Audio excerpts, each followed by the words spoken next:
पारादीप रे अराजकता सृष्टि करुछंती शिल्पमंत्री विजु जयंती रे किछि एभली अभियोग करिछंती बीजेडी नेता। पारादीप विजु मेमोरियल ट्रस्ट सम्मुख में आयोजित हो विजु जयंती। ए कार्यक्रम में पूर्वतन विधायक संबित राउतराय, श्रमिक नेता संतोष पट्टनायक, बापी सरखेल, जिला महिला सभानेत्री सबिता महापात्र समेत बहु वरिष्ठ बीजेडी नेता जोग देइथिले। ए कार्यक्रम में विजु बाबू स्मृतिचारण करा विभिन्न प्रसंग में आलोचना होता। प्रबाद पुरुष विजु पट्टनायक को राज्य सरकार असम्मान सहित बीजेपी मिथ्या प्रतिश्रुति को समालोचना करा। पारादीप रे शिल्प मंत्री अराजकता सृष्टि करुछंती।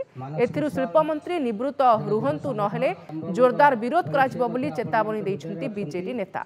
सेभली बाली चोराचालान सहित श्रमिकों जीवन को नहीं शिल्प मंत्री सहयोगी खेलुवा अभियोग करिछंती बीजेडी नेता।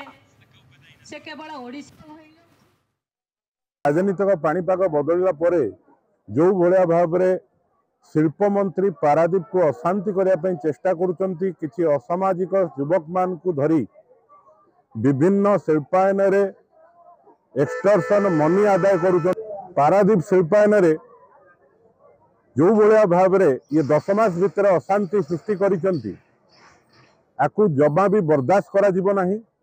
हठात देखला बेलू तो आप कैलेंडर बाहर मार्च 5 छुट्टी कि तुम कैंसल करदे कौन प्रमाण करने चाहूँ।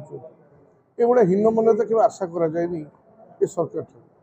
एटिकार विधायक प्रभु जगन्नाथ आशीर्वाद में शिल्पमंत्री होती तेणु से क्षमतार प्रयोग एभली कर विशेषकर पाखे थी किसी चला चाहूँ से मैंने सब प्रकार विशृंखला सृष्टि कर।